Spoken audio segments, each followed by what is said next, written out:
There are very few aircraft that Canadians can truly call their own. The Avro Aero was one, the Havilland Beaver is another. Today, maybe the most successful Canadian-designed airliner flying anywhere in the world is the Airbus A220. But it wasn't supposed to be an Airbus. It was supposed to be a Bombardier. In fact, history had unfolded differently. Every A220 flying today would still be wearing a Canadian nameplate. Instead, the aircraft became the center of one of the most controversial trade battles in aerospace history. A battle involving Bombardier, Boeing, Airbus, the government of Canada, Quebec, United States, and ultimately airlines around the world. A sad story. And in one of history's greatest ironies, Boeing's attempt to stop the airplane may have been the very thing that saved it. Today, I'm going to tell the complete story of the A220, from its origins in Montreal to the Boeing trade war to Airbus taking control. Please, if I make mistakes and get stuff wrong, please tell me in the comments. Finally, to the massive AirAsia order that may have secured the future of the program for decades to come. This is the story of Canada's jet, the aircraft Boeing tried to kill, and the airplane that refused to die. Hi, I'm Pierre Shields. This is Canadian Shields. Let's go take a look. The dream of the C Series. To understand the A220, we have to go back to the early 2000s. At the time, commercial aviation had a gap in the market. The Boeing 737 and Airbus A320 families dominated short-haul flying. But these aircraft had been designed decades earlier. Airlines wanted something smaller, more efficient, and purpose-built for routes carrying roughly 100 to 150 passengers. Bombardier saw an opportunity. The company had already become a leader in regional aviation with the C Series. But management wanted something much bigger. Not merely an upgraded regional jet, a complete new airliner, a clean sheet design. The result came the C Series, the S100 and the CS300. This was not a modest project. Bombardier invested billions of dollars with a B. The aircraft featured advanced composites, new Pratt & Whitney geared turbofan engines, modern avionics, exceptional fuel efficiency, and one of the quietest cabins in commercial aviation. Many aviation analysts believed it was simply a generation ahead of the competition. Passengers loved the larger windows, pilots loved the handling, airlines loved the economics. The problem? Building a revolutionary aircraft is expensive. Very expensive. Bombardier was taking enormous financial risks. A great aircraft with a terrible timing problem. The C Series entered service in 2016. Technically, it was a success. Commercially, things were more difficult. Bombardier had developed an excellent aircraft, but competing against Boeing and Airbus is like entering a boxing ring against two heavyweight champions simultaneously. Airlines are conservative. They buy from manufacturers they know. They buy from manufacturers that can provide global support. They buy from manufacturers that they believe will still be around decades later.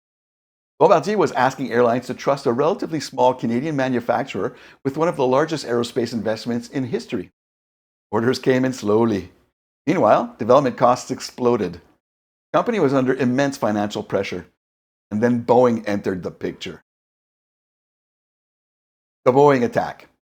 In 2016, Delta Airlines ordered 75 C Series aircraft. For Bombardier, this was a breakthrough. For Boeing, it was a threat. Boeing argued that Bombardier had unfairly benefited from government support and was selling aircraft below cost into the American market. Well, that's ironic. Boeing filed a trade complaint with US authorities. The results shocked Canada.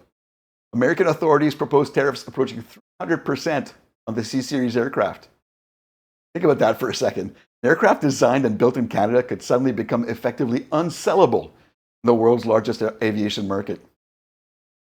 Reaction was immediate. Canadian politicians were furious. Think? The British government was furious because major C Series components were built in Belfast. Bombardier was fighting for survival, and Boeing may have underestimated what would happen next. Yeah, underestimating Canadians never seems to work out very well. The Airbus deal. In October 2017, Airbus and Bombardier announced one of the most surprising partnerships in aerospace history. Airbus would take a controlling stake in the C Series. Bombardier would remain involved, but Airbus would provide global sales, support, purchasing power, and manufacturing expertise. Timing was extraordinary. By bringing Airbus into the program, the aircraft suddenly gained the credibility of one of the world's largest aerospace companies. Airbus also announced plans to establish a U.S. assembly line in Mobile, Alabama, helping address concerns related to American tariffs. Then came the ultimate irony. Many industry observers argued that Boeing had unintentionally handed the aircraft to Airbus. Instead of killing the C Series, Boeing had effectively threatened it.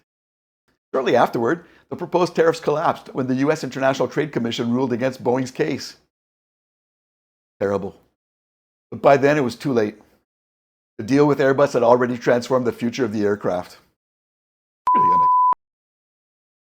The birth of the A220. In 2018, the C Series officially became the Airbus A220. The S100 became the A220-100. The S300 became the A220-300. The airplane itself had not changed. The name had. Suddenly, airlines that had been hesitant about Bombardier became much more comfortable placing orders with Airbus. Sales accelerated. The aircraft found customers across Europe, North America, Asia, and the Middle East. Airlines repeatedly praised its economics, passenger comfort, and operating efficiency. The airplane was becoming exactly what Bombardier had hoped it would become. They now carried an Airbus logo. Bombardier exits. In 2020, Bombardier sold its remaining stake and exited the commercial airliner business entirely. Airbus became the dominant owner of the program, while Quebec retained a minority interest. For many Canadians, that was bittersweet. The aircraft was succeeding, but the company that created it was gone from commercial aviation. Canada had designed one of the most advanced airliners in the world, yet another company would ultimately reap most of the rewards. Still, one critical fact remained. The aircraft was still being built in Mirabel, Quebec. Thousands of Canadian aerospace jobs remained tied to the program. And the airplane's DNA remained unmistakably Canadian. Okay? The AirAsia mega deal. Fast forward to 2026, the A220 program received what may become one of its most important victories. AirAsia announced an order of 150 A220 aircraft, the largest single order in the history of the program. The deal pushed total A220 orders beyond 1,000 aircraft and was celebrated as one of the largest aviation deals ever associated with Canadian aerospace. The significance goes beyond numbers. AirAsia is one of Asia's most influential low-cost carriers. The airline selected the A220 because of its efficiency, operating economics, and ability to profitably serve routes that larger aircraft cannot. Even more interesting, AirAsia also signaled strong support for a future stretch version, often referred to as the A220-500. If launched, AirAsia has indicated it wants to be the launch customer. In many ways, this order validates the vision Bombardier had more than 20 years ago. The market they identified turned out to be real.